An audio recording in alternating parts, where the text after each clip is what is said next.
جب حضور اکرم صلی اللہ تعالیٰ علیہ وسلم کا دور تھا ظاہری زندگی کا، اس وقت بیت المقدس پر عیسائیوں کا ہی قبضہ تھا.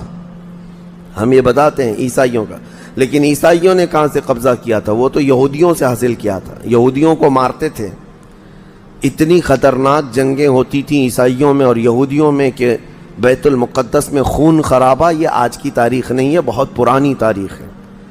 ٹائٹس نام کا ایک عیسائی بادشاہ جس نے پورے بیت المقدس کی اینٹ سے اینٹ بجا دی تھی، اور اس نے جتنے یہودی وہاں پر آباد تھے سب کو قتل کروا دیا تھا. پھر عیسائیوں کا قبضہ ہوا تھا. کتنے بڑے بڑے عیسائی بادشاہ آئے اور انہوں نے وہاں پر سوائے ظلم کے اور کچھ نہیں کیا بیت المقدس میں. یہ تو ان کی تاریخ چلتی تھی عیسائیوں کی، یہودیوں کی. یہودیوں سے کئی مرتبہ بیت المقدس لے لیا گیا اور عیسائی جھنڈا وہاں لہرایا گیا. کئی 100 سال تک عیسائیوں نے یہودیوں کا داخلہ بھی بند کر رکھا تھا کہ کوئی یہودی پھٹکنے بھی نہ پائے. بیت المقدس تو چھوڑیں، یروشلم میں، فلسطین میں کسی یہودی کی انٹری نہیں تھی. عیسائیوں کا جب غلبہ تھا تو یہ کئی زمانے تک چلتا رہا. اصل یہاں پر کیا تھا وہ میں آپ کو بتا دوں. یہ بیت المقدس کا مسئلہ آپ کو سمجھنا اس لیے بھی ضروری ہے کہ آج پوری دنیا میں یہ ایک سب سے بڑا ایشو کیوں ہے. اس کی بنیاد یہ ہے کہ حضرت آدم علیہ السلام کے بعد سے وہ جگہ مقدس تھی، فرشتوں کی تعمیر کی ہوئی. لیکن جب حضرت داؤد علیہ السلام تشریف لائے تو آپ نے، چونکہ آپ کی حکومت تھی اس وقت، آپ بادشاہ تھے، آپ نے ایک مسجد تعمیر کرنے کا حکم دیا. لیکن آپ کے زمانے میں وہ کام نہ ہو سکا تو اپنے بیٹے حضرت سلیمان علیہ السلام کو انہوں نے حکم دیا. سلیمان علیہ السلام بادشاہ بھی ہوئے اور داؤد علیہ السلام کی کرسی پر بھی فائز ہوئے، اور وہ نبی بھی تھے، رسول بھی تھے، امت بھی تھی آپ کی. اور سلیمان علیہ السلام کو تو اللہ تعالیٰ نے ایسی طاقت دی تھی کہ وہ ہواؤں پر بھی حکومت کرتے اور جنات پر بھی حکومت کرتے. تو سلیمان علیہ السلام نے کام شروع کیا. یہ وہ جگہ تھی جہاں موسیٰ علیہ السلام عبادت کیا کرتے تھے. اس جگہ پر سلیمان علیہ السلام نے ایک مسجد بنانے کا حکم دیا اور یہ جنات بنانا شروع کرتے ہیں. اس کا ذکر قرآن پاک میں بھی موجود ہے. حضرت سلیمان علیہ السلام نے جب پورا ڈیزائن دیا کہ اس طرح سے بننا ہے تو پھر جنات تعمیر کرتے رہے، جنات تعمیر کرتے رہے. اور جنات اتنا خوف کھاتے تھے سلیمان علیہ السلام سے کہ وہ ایک لمحہ بھی حضرت سلیمان علیہ السلام سے غافل نہیں ہوتے یا حکم عدولی نہیں کرتے. ہوا یہ کہ کام ابھی کمپلیٹ نہیں ہوا تھا کہ سلیمان علیہ السلام کا انتقال ہوا تو جنات بھاگ جاتے. لیکن اللہ کی مصلحت، حضرت سلیمان علیہ السلام لکڑی لے کر یوں کھڑے رہتے تھے، اپنا عصا لے کر کے کھڑے رہتے تھے اور کام دیکھتے رہتے تھے. جب تک سلیمان علیہ السلام کھڑے ہیں تیزی سے جنات بڑے بڑے پتھر لاتے تعمیر کرتے رہتے تھے. انتقال ہوا سلیمان علیہ السلام کا اور آپ ایسے ہی کھڑے رہ گئے. آپ کے کھڑے کھڑے وفات ہوئی ہے. اور اس طرح سلیمان علیہ السلام کی وفات کو سالوں گزر گئے لیکن آپ وہاں سے ہٹے نہیں کیونکہ کام چل رہا تھا. قرآن میں ہے، اللہ تعالیٰ فرماتا ہے جب لکڑی کو دیمک کھا گئی، کتنے سال گزر گئے ہوں گے. حضرت سلیمان علیہ السلام یوں ہی کھڑے تھے. اور عام دوسرے لوگوں کی موت تو چھوڑو، نیند میں کھڑا ہو کر کے دکھائے. وہ اللہ کے نبی تھے کہ انتقال کے بعد بھی وہ کھڑے رہے. روایتوں میں کئی سالوں تک، 10 سالوں تک آپ کھڑے رہے. اور اس کے بعد دیمک کھا گئی لکڑی کو تو لکڑی ٹوٹ گئی. تب سلیمان علیہ السلام زمین پر آ گرے. جنات اسی وقت جان گئے کہ یہ تو انتقال کر گئے. تب تک بیت المقدس کا کام کمپلیٹ ہو گیا تھا، جنات بھاگ گئے سب. یہ تعمیر، اس کو اصل میں بیت المقدس نہیں کہا جاتا تھا اس وقت، یہ ہیکل سلیمانی. یہ یہودیوں کے عقیدے کے اعتبار سے فرسٹ ٹیمپل ہے، پہلا مندر یا پہلی مسجد جو بھی ہے مقدس تھی. یہ ہیکل سلیمانی جو سلیمان علیہ السلام نے جنات سے بنایا تھا، اور سلیمان علیہ السلام کی کرسی جہاں لگتی تھی اس وقت حضرت سلیمان علیہ السلام نے جنات اور سرکش لوگوں سے اور جادوگر لوگوں سے سب چیزیں جادو کی چھین کر اپنی کرسی کے نیچے دفن کر دیا تھا. سب ختم کیا تھا کہ کوئی جادو ٹونا یہ سب چیزیں نہ ہوں. کیونکہ یہودی جادو کے پیچھے بہت بھاگتے تھے، صرف جادو میں ہی دن رات۔ آپ نے سب دفن کیا اور اس کے بعد آپ کے انتقال کے بعد سالوں بیتے اور اسی طرح سے رہے، لیکن پھر یہ ہیکل سلیمانی کو ایک بادشاہ آیا جو عراق کا رہنے والا تھا، اس کی یہودیوں سے دشمنی تھی، اس نے ایسا حملہ کیا کہ پورے ہیکل کو توڑ ڈالا، یعنی جو جنات کا بنایا ہوا تھا اس کو مکمل طور سے مسمار کر دیا، ایک دیوار باقی رہ گئی، ایک دیوار باقی رہ گئی، جہاں جا کر کے آج یہ یہودی روتے ہیں، دیوار گریا اس کو کہتے ہیں، وہ اس زمانے کی ایک باقی رہ گئی، باقی پورا ہیکل گرا دیا۔ زمانہ بیت گیا، یہودی اس بات پر روتے رہے کہ ان کو مارا گیا، قتل کیا گیا، پھر عیسائیوں کا اس پر قبضہ رہا، پھر عیسائیوں سے یہودیوں نے ایک بار پھر حاصل کیا، پھر دوبارہ یہ ٹائٹس کے زمانے میں عیسائیوں نے مار کر کے پورے یہودیوں کو خون خون کر دیا، اور پھر بیت المقدس کچھ نہیں تھا، ایک دیوار تھی، ایک دوسری وہاں پر ایک چھوٹی سی عمارت بنائی گئی، اس عمارت کو یہ سیکنڈ ٹیمپل کہتے ہیں، سیکنڈ ٹیمپل، یہ دوسرا مندر، اور اسی کو عبادت گاہ بنا کر چلتے رہے۔ زمانہ بیتا یہاں تک کہ حضور صلی اللہ تعالیٰ علیہ وسلم کی نبوت کا اعلان ہوا، پھر اس کے بعد 23 سال گزرے، پھر آپ کی وفات کے بعد صدیق اکبر کا زمانہ آیا، پھر سیدنا عمر فاروق کا زمانہ آیا۔ تقریباً یہ 26-28 ہجری کی بات ہے، حضرت عمر کے دور میں۔ پھر حضرت عمر فاروق کے دور میں جو فتوحات ہو رہی تھی، اسلام پھیلتا جا رہا تھا، تب صحابہ کے ایک لشکر کو حضرت عمر نے فلسطین بھی بھیجا، جس میں حضرت ابو عبیدہ بن جراح بھی تھے۔ تو ان صحابہ نے اس چھوٹے سے لشکر کو لے کر فلسطین کا معرکہ ایسا سر کیا کہ یہ عیسائی سب جان چکے تھے حالات کیا چل رہے ہیں، سیرنڈر ہو گئے اور کہا ہم جو ہے یہ بیت المقدس کی ساری چابیاں آپ کے حوالے کرتے ہیں، لیکن ایک شرط ہے کہ ہم آپ کے ہاتھ میں نہیں دیں گے بلکہ مسلمانوں کے امیر المومنین کے ہاتھ میں دیں گے، وہ آئیں ہمارے پاس۔ تو وہاں جو صحابہ تھے انہوں نے خط لکھ کر بھیجا حضرت عمر کو، حضرت عمر مدینے میں تھے، کہا ٹھیک ہے میں آ رہا ہوں۔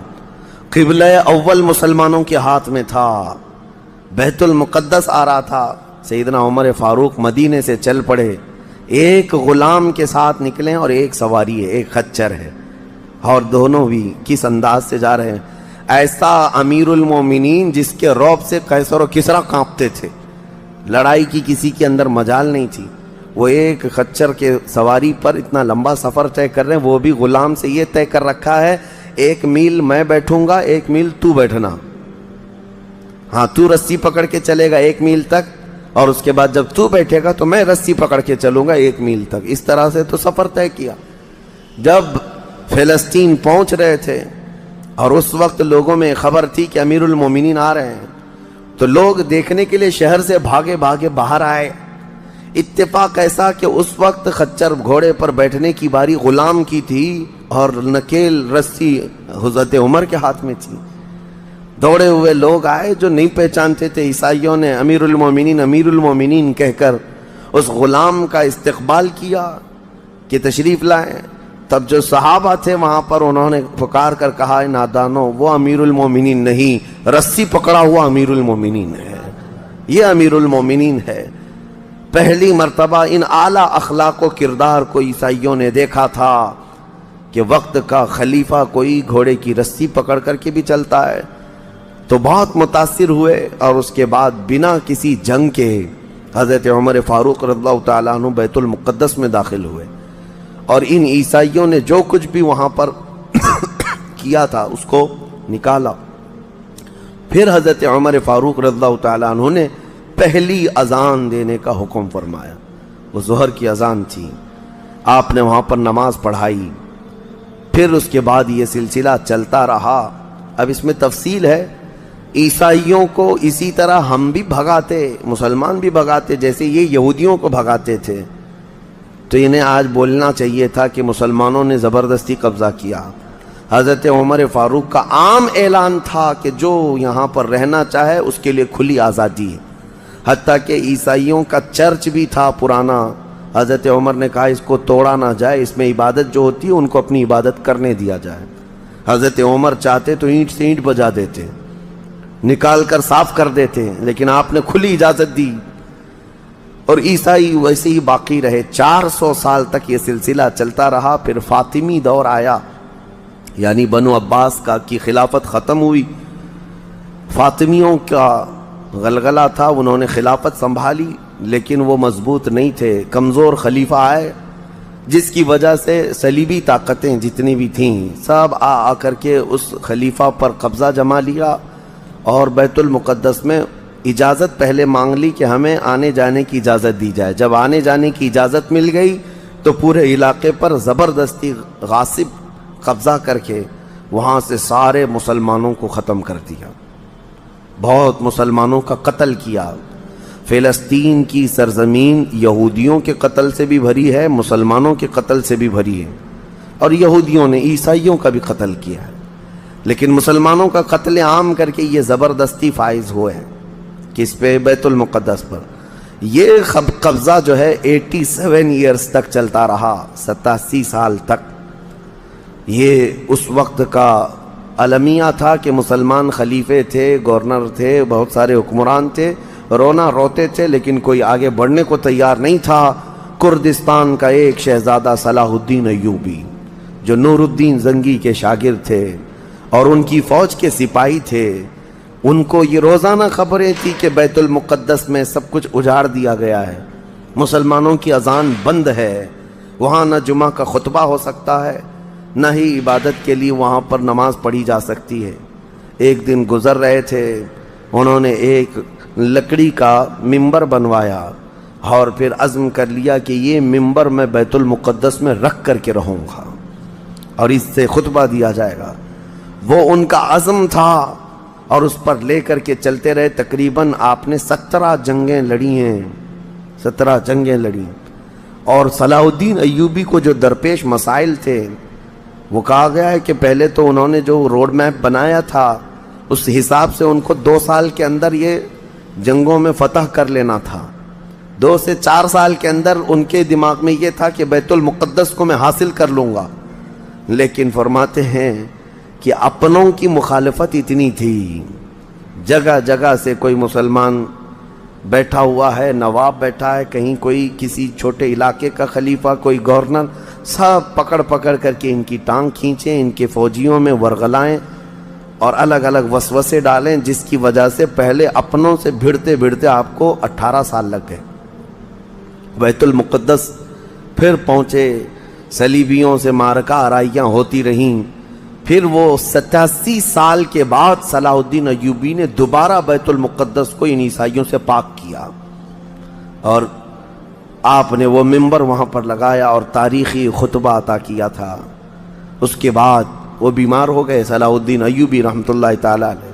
17 جنگیں جس نے لڑیں، اور عیسائی آج بھی صلاح الدین کے نام سے ڈرتے ہیں، اور بہت سارے تعریف بھی کرتے ہیں کہ ایسا جرنیل ہم نے دیکھا ہی نہیں دنیا میں صلاح الدین ایوبی کی طرح۔ وہ خون کا پیاسا نہیں تھا، وہ امن کا پیاسا تھا۔ کتنے تو قیدی ایسے آتے تھے جن کو وہ صرف ایگریمنٹ کر کے آزاد کر دیتا۔ عیسائی اس بات پر آج بھی اقرار کرتے ہیں کہ جنگوں میں قید جو ہونے والے کو کوئی چھوڑتا نہیں ہے، لیکن صلاح الدین ایوبی ایک نہیں لاکھوں لوگوں کو آزاد کیا ہے، 1000 بھی نہیں، لاکھوں لوگوں کو آزاد کیا ہے صلاح الدین ایوبی رحمۃ اللہ تعالی علیہ۔ اللہ ان کی تربت پر کروڑوں رحمتیں نازل فرمائے۔ حیرت کی بات یہ ہے کہ ان کا آخری وقت آیا تو رونے لگے، بستر پر رو رہے تھے۔ لوگوں نے پوچھا کہ کیا بات ہے؟ صلاح الدین ایوبی کہتے ہیں میں نے منت مانگی تھی اللہ سے کہ اے اللہ بیت المقدس فتح ہو جائے تو میں حج پہ جاؤں گا۔ کہا تو پھر کیا ہوا؟ کہا میرے پاس اتنے پیسے نہیں ہیں کہ میں حج کر سکوں۔ یہ وقت کا وہ عادل حکمران جس کی تاریخ عدل سے بھری ہوئی ہے، لیکن یہ بھی تاریخ ہے کہ مال لوٹ کر کے اگر اپنا محل بنایا ہوتا تو صلاح الدین کے بہت سارے آج محلات ہوتے، لیکن وہ آخر وقت بستر پر اس غم سے رو رہے تھے کہ میرے پاس حج پہ جانے کے لیے پیسے نہیں ہیں۔ جس کے زیر نگیں کتنے علاقے آتے تھے اس وقت، بہت سارے علاقوں کا وہ خلیفہ۔ لیکن میرے عزیزو، اسلام کی سچی تاریخ ایسے ہی خلفاء سے ہے، ایسے ہی خلفاء سے نظام ہے۔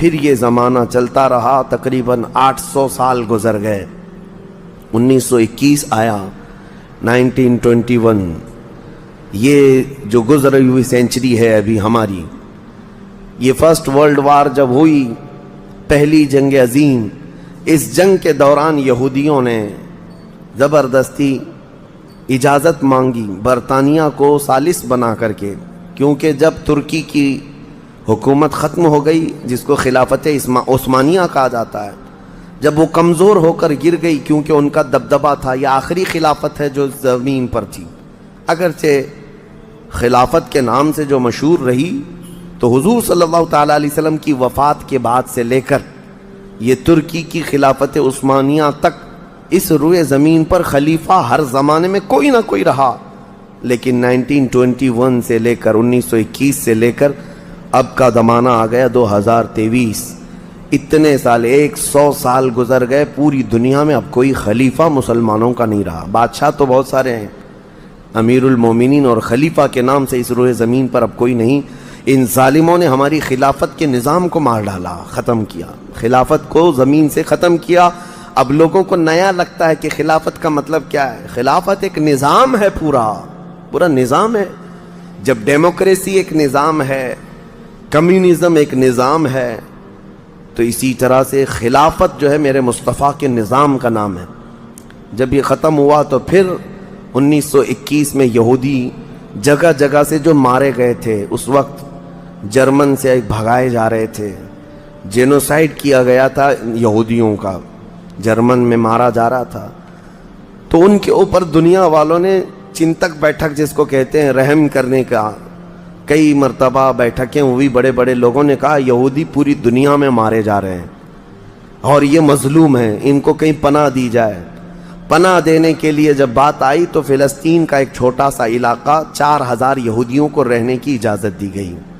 1921 سے 4000 یہودیوں کو رہنے کی اجازت دی گئی، اور پھر جب وہ 4000 یہودی رہے تو بڑھتے بڑھتے دنیا بھر سے لوگ ہجرت کر کے یہودی وہاں جاتے رہے، اور تقریباً 1948 1947 1947 جب ہمارے ہاں آزادی کا مسئلہ چل رہا تھا، تب تک یہودی جو ہے لاکھوں کی تعداد میں وہاں جمع ہو چکے تھے، اور جمع ہو کر کے ان لوگوں نے، اور اسی وقت ہٹلر کا دور بھی ختم ہوا تھا، اور ہٹلر نے ان کو بہت مارا تھا، جس کو ہولوکاسٹ کہا جاتا ہے، اور بہت زیادہ ظلم کیا تھا۔ تو یہ سب بھاگ کر کے فلسطین میں جمع ہوئے، اور پھر ایک ایگریمنٹ سائن کروا لیا گیا دنیا کی بڑی بڑی طاقتوں سے کہ یہ اسرائیل ایک کنٹری ہے۔ فلسطین کو 2 حصوں میں بانٹ دیا گیا، آدھا عربوں میں، آدھا یہودیوں میں، فلسطین کے 2 حصے کر دیے۔ تو آدھا یہودیوں کو ملا تو ٹھیک ہے، لیکن اس کے غصے میں عربوں میں جنگ شروع ہوئی۔ 1948 کے بعد پھر جنگوں کا آغاز ہو گیا، جارڈن، سیریا، مصر، ان لوگوں نے اس اسرائیل کے ساتھ، انہوں نے نئی کنٹری کا نام اسرائیل رکھا تھا، جنگ کیا۔ جب جنگ کرتے رہے، اسرائیل اپنے پیر پھیلاتا رہا اور آگے بڑھتا رہا، کیونکہ اس وقت ان عربوں کے اندر یا جدید ہتھیار نہیں تھے۔ اسرائیل کو فلی طور پر امریکہ کا سپورٹ تھا، UK کا سپورٹ تھا، یورپ کا سپورٹ تھا۔ ان تینوں ملکوں کے ساتھ بڑی خوفناک جنگوں میں ان کو پیچھے ڈھکیل دیا گیا، بلکہ جو صحرائے سینا تھا مصر کا، وہ بھی اسرائیل نے قبضہ کر لیا۔ طور سینا جس کو کہتے ہیں، کوہ طور، وہ بھی ان کے لیے مقدس تھا، وہ بھی حاصل کر لیا۔ پھر اس کے بعد دوسری جنگ بھی ہوئی تھی مصر کی، تب مصر نے وہ علاقہ واپس لیا اور اسرائیل کو سمیٹنے کی کوشش کرتے رہے۔ 3 بڑی جنگوں میں ہوا یہ کہ جب جنگ ہوتی رہی، اسرائیل پھیلتا رہا۔ پھر 1978 کے قریب یا 75 کے آس پاس اسرائیل نے پورے طور پر فلسطین کا کنٹرول اپنے ہاتھ میں لے لیا، جس میں بیت المقدس بھی چلا گیا۔ یہ ہے تاریخ میں آدم علیہ السلام کے زمانے سے لے کر یہاں تک کی بتا رہا ہوں، مختصر جھلکیاں۔ اس کے بعد سے یہودیوں نے بیت المقدس کا کنٹرول اپنے ہاتھ میں لیا، حالانکہ UN کا یہ فیصلہ ہے کہ پورے اسرائیل کو یہ خاص طور پر تنبیہ کی گئی ہے کہ صرف مسجد اقصی جو بیت المقدس ہے، اس کا کنٹرول اور اس کا مینجمنٹ اس کے انتظامات یہودیوں کے ہاتھ میں بھی نہیں رہیں گے اور وہاں کے فلسطینی مسلمانوں کے ہاتھ میں بھی نہیں رہیں گے، یہ جارڈن کی حکومت کو دیا گیا ہے۔ جارڈن کی حکومت، جس کو کسٹوڈین آف یہ کہا جاتا ہے بیت المقدس، وہ اس کے انتظام دیکھتی ہے، لیکن برائے نام ہے یہودیوں نے دھجیاں اڑا رکھی ہیں پورے دنیا بھر کے قوانین کی۔ جہاں جہاں ان کو پابندی تھی کہ یہاں نئے گھر نہیں بنائیں گے، ابھی 3-4 سال پہلے انہوں نے پورے مسلمانوں کے محلے کو ختم کر کے 200 گھر بنائے، یہودیوں کو آباد کیا۔ برسوں سے یہاں جو مسلمان تھے، ابھی آپ جا کر کے کبھی دیکھیں یروشلم، بیت الحم، جو بیت المقدس کے آس پاس کے علاقے، رام اللہ، 40 سال 45 سال ہو گئے دکانوں کو تالے لگے ہوئے ہیں، جالے لگے ہوئے ہیں، لیکن کھولنے کی اجازت نہیں ہے۔ اتنے پرانے وقت سے دکانیں بند ہیں، کہا کہ نہیں، یہودیوں کی طرف سے کوئی یہاں پر کھولنے کی اجازت نہیں ہے، مسلمانوں کے نام پر۔ اور اللہ کا فضل تو دیکھیں، وہ مسلمان کیسے جگرے والے لوگ ہیں، میں نے اپنی آنکھوں سے دیکھا ہے۔ ہر جگہ کی طبیعت کے اعتبار سے اللہ تعالیٰ مخلوق پیدا کیا ہے۔ ان ظالم غاصب اسرائیلیوں کو ہم نے دیکھا، یہ بندوق تانے بیت المقدس کے ہر دروازے پر کھڑے رہتے ہیں، اور مسلمانوں کا فلسطینی 8 سال کا بچہ آتا ہے، اس کی نال یوں پھینک کر کے مسجد میں اندر جاتا ہے، نماز پڑھتا ہے، پھر نکلتا ہے، اور وہ فوجی دیکھتا رہ جاتا ہے، کچھ نہیں کرتا۔ بسا اوقات گولیوں سے برساتے ہیں، روزانہ کا معمول یہ ہے۔ رات کو گولیوں کی بارش ہوئی، سمیٹ کر کے ختم کیا گیا، زخمی ہاسپٹل میں گئے، دوسرے دن دیکھا عصر کے بعد بیت المقدس کے باہر صحن جو ہے وہاں پر پھر عورتیں، بچے، سب جو روزانہ عصر سے لے کر مغرب تک اپنی روٹیاں، اپنے کھانے لے کر کے آتی ہیں، بیٹھتی ہیں، ایسا لگتا ہے یہاں کچھ ہوا ہی نہیں، کچھ ہوا ہی نہیں۔ مائیں بچوں کو بچپن سے یہ چیز ڈال دیتی ہیں کہ بیٹا اگر تو ابھی گھر سے گیا نماز کے لیے تو ہمیں یہ یقین نہیں ہوتا کہ تیرا جسم آئے گا کہ تیری لاش آئے گی۔ ہر ماں کا یہ وہاں پر جذبہ ہے، اور یہ حدیث پاک میں موجود ہے۔ میرے آقا صلی اللہ علیہ وسلم نے فرمایا، لا تزال طائفۃ من امتی، میری امت میں سے ایک جماعت ایسی رہے گی جو قیامت تک حق کے لیے لڑتی رہے گی، اور اللہ ان کا ناصر و مددگار ہوگا۔ بیت المقدس کی یہ تاریخ آج، بیت المقدس کو انہوں نے خون میں نہلا رکھا ہے، یہودیوں کا زبردستی اس پر قبضہ ہے۔ اب یہ چاہتے کیا ہیں، یہ بھی میں آپ کو بتا دوں، یہ چاہتے ہیں کہ یہ مسجد اقصیٰ جو تعمیر ہوئی، یہ حضرت عمر کے حکم سے ہوئی، پھر اموی خلفہ جب آئے، خلیفہ ولید بن عبد الملک، اس نے پوری مسجد بنوائی، اور یہ جو پیلا گنبد آپ دیکھتے ہیں، قبۃ الصخرہ، جو مسجد اقصیٰ سے جس کو مشہور کیا گیا ہے، یہ قبۃ الصخرہ ہے، ڈوم آف راک جس کو کہتے ہیں، یہ اصل اس سے لگی ہوئی ہے بیت المقدس کی مسجد پرانی، اس کو شو نہیں کرتے، اس کو یہ گرا کر کے، اس کو پورا زمین بوس کر کے 3rd ٹیمپل بنانے کا پلان ہے۔ ان کو یہ چاہیے کہ حضرت داؤد علیہ السلام کے زمانے میں جو کام شروع ہوا تھا، سلیمان علیہ السلام نے جو مندر بنایا تھا، جو ٹیمپل بنایا تھا، ہم اس کو اسی جگہ تعمیر کریں گے۔ تو بیت المقدس، مسجد اقصیٰ کی دیوار سے دیوار انہیں گرانا ہے، اس کے لیے یہ کیا کیا سازشیں کرتے رہے، کھدائی کرتے رہے کہ یہاں پرانا خزانہ ہے، فلاں چیزیں ہیں، ثبوت نکالنا ہے۔ کتنا دیواروں کو ہلانے کے لیے آرٹیفیشیل زلزلے لائے گئے، مصنوعی طور پر یہ زمین ارتھ کویک لائے گئے کہ مسجد اقصیٰ گر جائے، لیکن اللہ کی مرضی جب تک چاہے۔ اب اگر حالات ایسی ہیں تو یہ مسجد اقصیٰ کو گرا کر کے وہاں پر ایک 3rd ٹیمپل بنائیں گے، جس کا پورا آرکیٹیکٹ ڈیزائن بھی انہوں نے ظاہر کر دیا ہے، نشر کر دیا ہے، کوئن بھی ایک جاری کر دیا ہے، جس کو لے کر کے ان کے 3rd ٹیمپل کے اندر جائے گا، آئے گا۔ یہ 2017 کی بات میں بتا رہا ہوں، پوری تیاریاں کر لی گئی ہیں۔ اب دیکھا گیا ہے کہ مسلمان ہر جگہ سے سوئے ہوئے ہیں، اب کوئی بھی اٹھتا نہیں ہے۔ عربوں کے منہ میں تو انہوں نے اپنی زبان رکھ دی ہے، عرب اب بولنے کے قابل نہیں رہ گئے، اور بغل کے جو دیش لڑے تھے پہلے، مصر، سیریا، جارڈن، آج ان کی حالت کیا ہے؟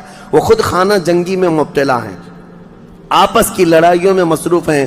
اسرائیل کی غنڈہ گردی اور دادا گیری اس حد تک بڑھ گئی ہے کہ اسے آس پاس کسی کا خوف نہیں۔ ہاں اگر کچھ بولتا ہے تو کبھی ترکی بولتا ہے، ہاں اس کو اپنے اس ملک کے لیے سب سے بڑا خطرہ محسوس ہوتا ہے تو ایران ہے۔ ایران کو اس نے سعودی سے ایسا لڑا کر کے رکھا ہے کہ وہ آپس میں جنگیں کرتے رہیں، اسی لیے ابھی ایران اور سعودی کا پیس معاہدہ ہوا، ایگریمنٹ ہوا، تو سب سے پہلے نیند حرام ہو رہی ہے اسرائیل کی کہ یہ اگر دوست ہو گئے تو میرا کیا ہوگا، میری حفاظت کیا ہوگی۔ اسرائیل حماس کو مدد کرتا ہے، جو غزہ میں ایک علاقہ باقی رہ گیا مسلمانوں کا جو فلسطین کے اندر ہے، جو آج تک لڑ رہے ہیں، آج تک راکٹ داغتے ہیں، اسرائیل کے ساتھ لڑتے ہیں۔ 20,000 کی تعداد ہے وہ بیچاروں کی، 20,000 کی تعداد ہے۔ اب یہ تاریخ اس طرح سے بتائی جاتی ہے، نیوز اس طرح کی ہے، اسے حماس کو اسرائیل مدد کرتا ہے، فلاں مدد کرتا ہے، جو بھی مدد کرتا ہو ہمیں اس سے وہ نہیں، لیکن ایک حق جماعت قیامت تک حق پر قائم رہے گی اور بیت المقدس کے لیے لڑتی رہے گی۔ پھر وہ دن آئے گا جب میرے آقا صلی اللہ تعالیٰ علیہ وسلم کی حدیث پاک ہے، خراسان سے ایک جماعت نکلے گی، خراسان سے ایک جماعت نکلے گی۔ خراسان پہلے کے دور میں رشیا کا کچھ حصہ، افغانستان کا کچھ حصہ، ایران کا کچھ حصہ، ایک پورا بڑا نقشہ ہے، اس کو پرانا خراسان آپ دیکھیں گے۔ خراسان سے ایک جماعت نکلے گی، ان کے ہاتھ میں کالے جھنڈے ہوں گے۔ میرے آقا نے فرمایا وہ اتنی تیزی سے نکلیں گے کہ دنیا کی بڑی سی بڑی طاقت ان کا راستہ نہیں روک سکے گی، اور وہ سیدھے جھنڈے لے جا کر کے بیت المقدس میں نصب کریں گے، اور پھر اسلام کا پرچم وہاں سے بلند کیا جائے گا۔ یہ قیامت کے قریب ہونا ہے۔ اب میں اس بات پر اپنی گفتگو ختم کرتا ہوں۔ دعائیں تو ہیں کہ اللہ تعالیٰ بیت المقدس کو آزاد کرے، لیکن یہودی جتنے دن ناچتے رہیں گے، دندناتے رہیں گے، ایک دن آنا ہے دنیا اوپر سے نیچے ہو جائے، نیچے سے اوپر ہو جائے، مگر میرے مصطفیٰ کا فرمان ہو کر رہے گا انشاءاللہ، اور غلبہ اسلام آ کر رہے گا۔ آج یوم القدس کے طور پر پوری دنیا میں یہ بات منائی جا رہی ہے۔ میں بچوں میں یہ انفارمیشن نقل کرنا چاہتا ہوں کہ بچوں یاد رکھو ہمارا بیت المقدس سے کیا رشتہ ہے، ہمارا کیا تعلق ہے، اور ہمارے لیے وہ کتنی عظمت والی جگہ ہے۔ اس لیے کہ آپ ہندوستان میں ہیں، دور دراز ہیں، کہیں پر بھی ہیں، لیکن روحانی رشتہ تمہارا جب مدینے سے جڑا ہے تو مدینے کے آقا کے فرمان سے بھی جڑا ہوا ہے۔ اللہ کریم ہم سب کو بیت المقدس کے محافظین میں شامل فرمائے۔ قیامت کے قریب امام مہدی کی فوج میں اللہ تعالی ہمارا شمول فرمائے۔ کریم خدا بیت المقدس کو تو آزاد فرما دے، یہودیوں کے چنگل سے اسے